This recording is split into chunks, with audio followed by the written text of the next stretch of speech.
Welcome to second part of this, this Sundarban and sustainable tourism. So far the discussion was, we were churning out that how the Sundarban is so beautiful, man-animal conflict, man-to-man conflict, energy-energy conflict, and so much so that we wanted to understand how tourism can take place within this periphery. So now coming to the theme, sir, I will always the first step, get back to Dr. Vass. Dr. Vass, tourism is, we have around 80 million tourism in West Bengal, and if you talk about Sundarban, and Sundarban as we were discussing in the, in the break, that it is actually a mass tourism, right?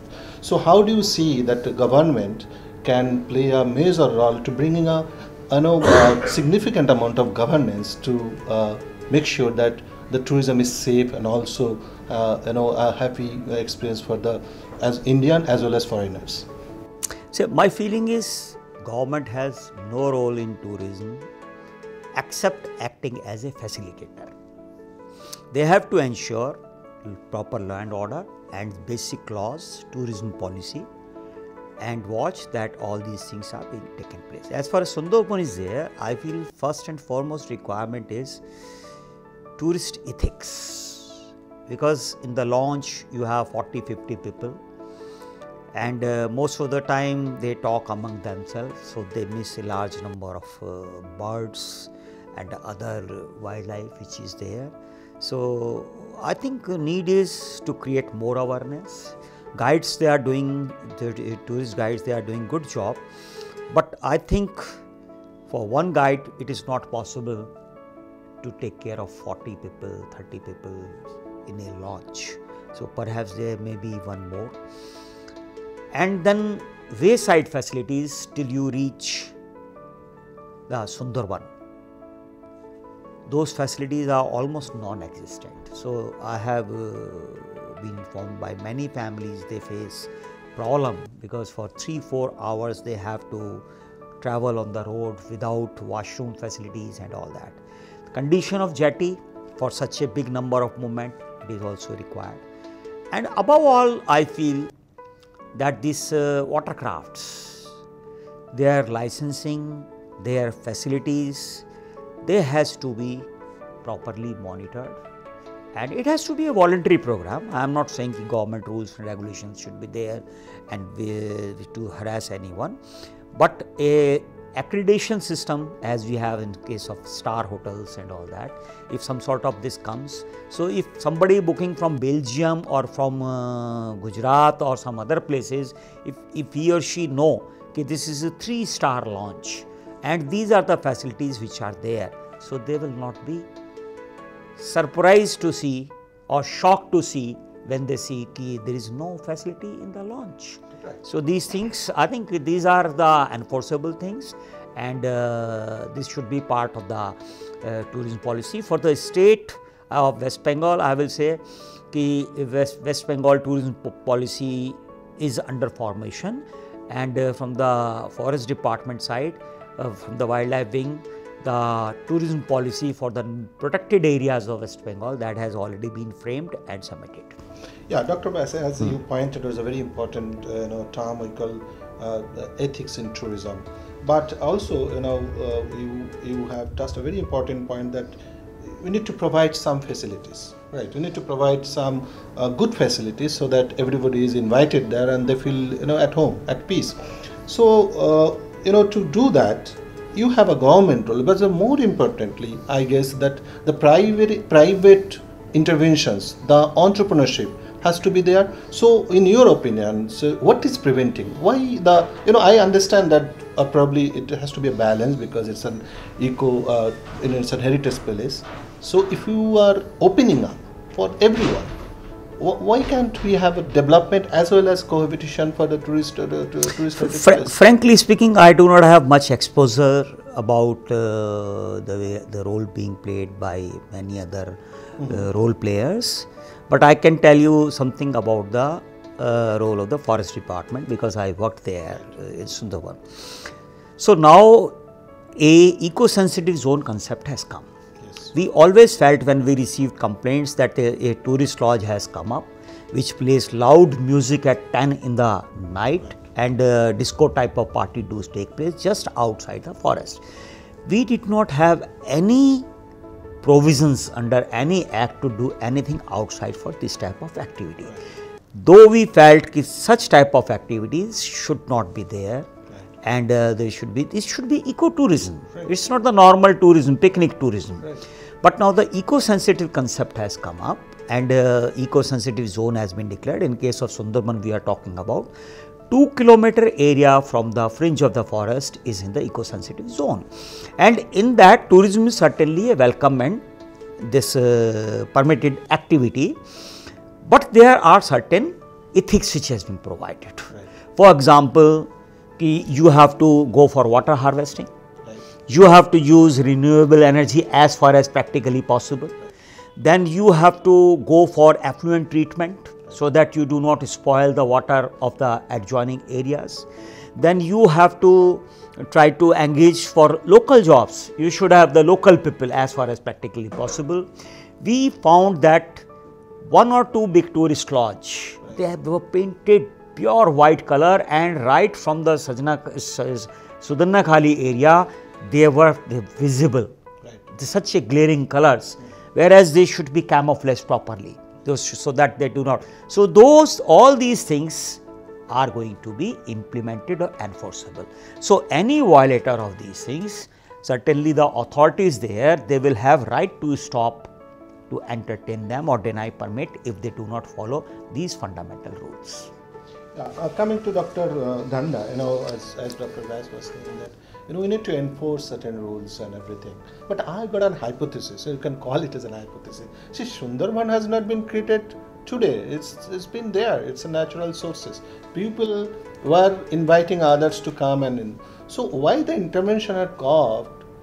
Do you think the intervention of govt has really improved the situation of the Sundarban? We let it be there. Let it be an auto maintained system. Let the people come. Let there be an entrepreneurial model. Why the government is so proactive to saying that you do these. Why not the best sense of the people be prevailed? See, the way we are a new democracy, right. Yeah, and we've had a colonial legacy. And we've, as a citizenry, we are used to being told what to do. Yeah? Till liberalization happened, entrepreneurship really did not have any space. Yeah? Even what you manufacture, how many you manufacture, what you do, what you don't do, everything was under a regime. If you look back in history even further, before colonial times, you had a feudal system. You were driven by which caste you were born in, where you were born, and so on and so forth. So, as a citizenry, we are used to being told what to do, right? And at the time we became independent, if you look at our constitution, if you look at the deliberations in the Constituent Assembly, the attitude is paternalistic. That I, as the government, know more than you do what is in your good. Right? So, this has to change, and this is changing now. Okay, that's the good news. Yes, this is changing now. But as I said, we are a new democracy. Right. 75 years old. We are only less than 75 years old. So, this is going to take a little longer. Right? For people to get used to the idea that I am on my own, I can decide. Yeah. Dr. Vyas said he is not exposed to the other actors. Let me share that within the tourism sector, there are boat owners, there are lodge owners, and various others. None of them have come together to form a federation of that kind. That can be self-regulating. Right. That is what Dr. Vyas was mentioning, that it need not be enforceable, right. But it should be self-regulating. Right. I have recently come back from Masai Mara, and the way it is managed, the way the government facilitates, that also he said the government's role is only to facilitate. Yes, that's the point. Yeah. He acknowledges Yes. that the government is only a facilitator. Yeah. There is a small airport in Nairobi, which is not the main airport, and it is meant for small aircrafts that travel to Masai Mara. Now, how did this small airport come about? This small airport came about by government's facilitation, but investment from the tourism sector itself. So, it is the airline companies, it is the lodges who have concessions within Masai Mara, and everybody else who has a stake in tourism, right? So, this is something which we have to inculcate. The boat owner should not have an insular association. He is part of the larger ecosystem of tourism, and therefore there should be. But acknowledging that Sundarban being the Sundarban and so much of importance it has on the ecology, so it has to be a balanced kind of thing. It's not pure entertainment. No. It's certainly not pure entertainment. The problem with tourism in Sundarbans is also that we have been promoting it as a tiger tourism destination. Sundarbans is much more than tigers. Yeah, I guess 260 numbers of birds there. Birds. More than that? This is one of the most diverse mangrove ecosystems in the world. This is the largest mangrove patch in the world, taking India, Bangladesh together. This is also of historical significance. None of the artifacts, human artifacts, is promoted within Sundarban. Say for example, Jotar Deul. Jotar Deul is more than 1,000 years old, right? Jotar Deul was never discovered until Dampier Hodges' survey was conducted in the 1830s, right? But that structure still stands, right? And that could be a destination. Exploring historical events. There were settlements in the Sundarbans. These settlements that we see now are from the period from 1790s until 1943. But that does not mean the place had no human settlement back in history. You will find human artifacts thousands of years old, right? But that's not part of the tourism circuit. We, people who have been interested in the Sundarbans, have actually failed in promoting Sundarbans in its totality. So, accepting that we fail to promote the inclusive truthness, we have sustainable like company.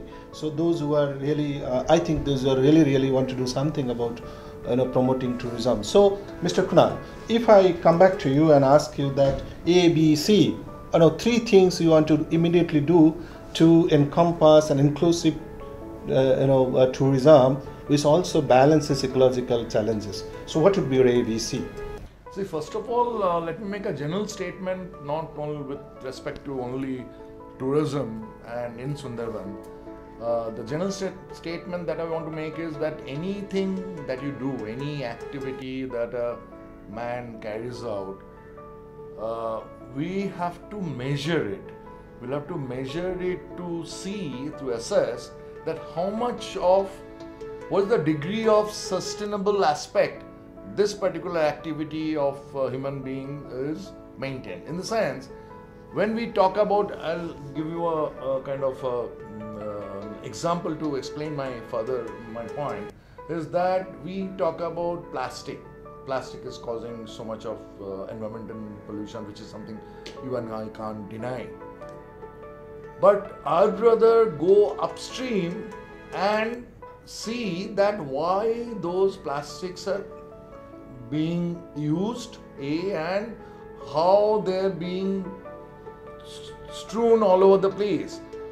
What I'm trying to say by what I'm saying is that I'd rather measure a tour operator, all the stakeholders who are involved in tourism industry, let's say in case of Sundarbans, I'd like to measure their activities, their action, the boat holders' action, the tour operators' action, and the kind of framework which, if there's a need, then perhaps the government also has to, will have to change their, edit their policy.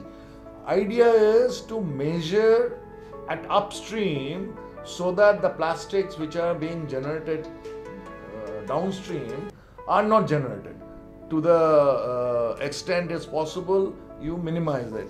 And this measurement aspect, given an opportunity, let me talk about how we are measuring, not only in case of tourism, not only in the context of Sundarban, but generally all that we are doing as something which a company who are promoting sustainability, that we are trying to measure all these human activities on the basis of three coordinates. On three coordinates. What are those three coordinates?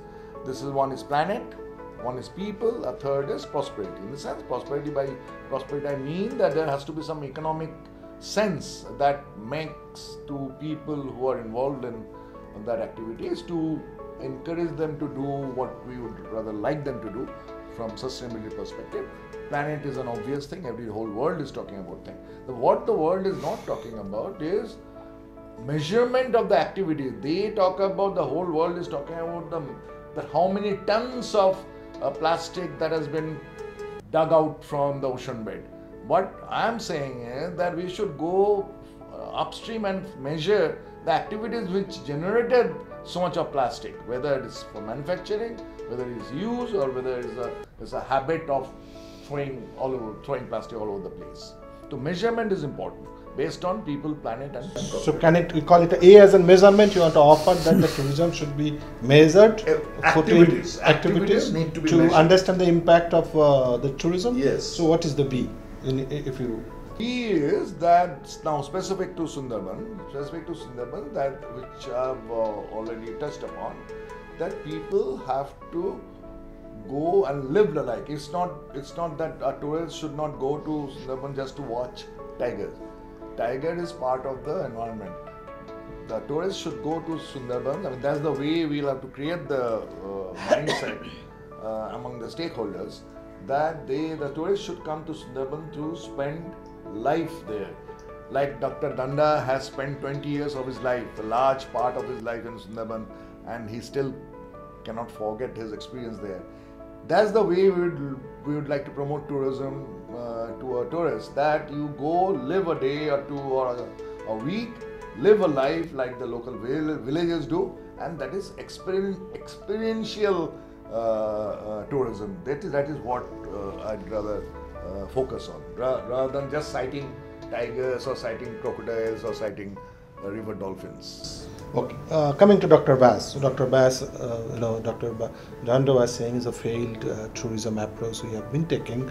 Mr. Kunal is having an aspiration to having an inclusive tourism, measuring that out the activities of the humans so that we can attract people. So far, so much so, if we are doing and promoting this thing, you do think that we must attract the foreign tourist, not only the Indian tourist. Do you think that the impact of doing all those things, promoting tourism, will help Sundarban to become more Sundari? So my feeling is that parameter to judge how ecotourism is going on should not be the number of visitors only. I personally feel that if instead of 2.5 lakhs, if even half of the people go there, but they are the quality people. Quality people means who are going there for the nature appreciation. At one time I tried to promote, because only about 2% of the people they see tiger. So I wanted to promote Sundarban as for serenity. Right. The moment you are on the launch sitting and watching this tidal waters is going up and going down, and lush green mangrove forest, mud skippers clinging on the even roots. So all this, it's a beauty itself. Right. So we have to promote this type of tourism, and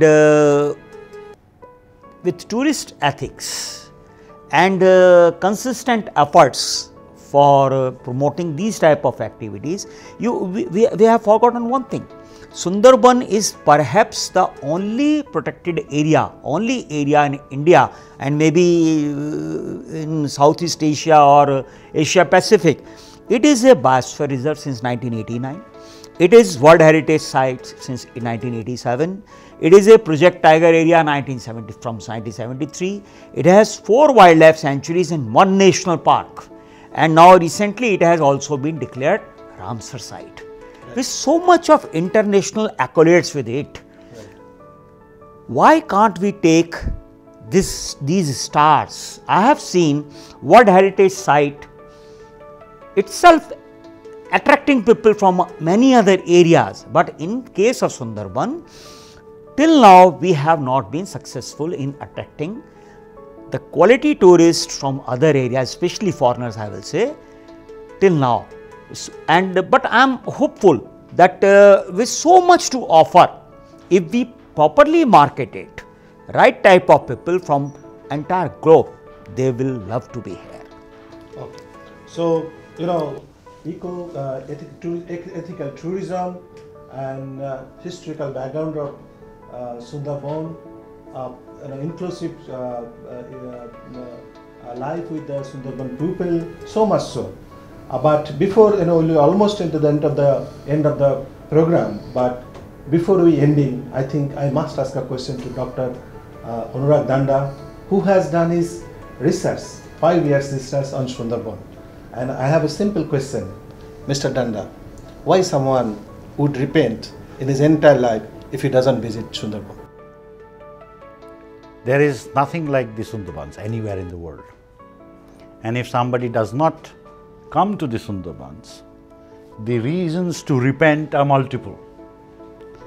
And in light of global warming, climate change and sea level rise, time's running out. So if you've not been to the Sundarbans, the time is now. Before I end, I would request our guest today to share their experiences by maybe a one line of writings. I think let it start from Mr. Kunal. So these are conflicts. Okay. So what is your expectation? My expectation that at least everyone should visit Sundarban once in their life, whether it's an Indian or it's a foreigner, because Sundarban is Sundari because we visit them or we visit it. Great. And here you want our views on Sundarban? On Sundarban, of course.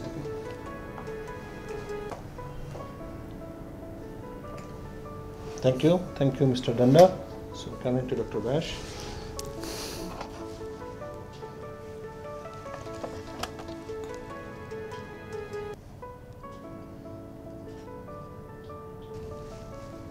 Wonderful. So, Dr. Bhanda, unlike anything else in the world, it's about Sundarban. And Dr. Bass, Sundarban for serenity, experience it.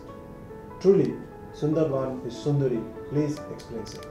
The relationship of the tiger and people in Sundarban is unique.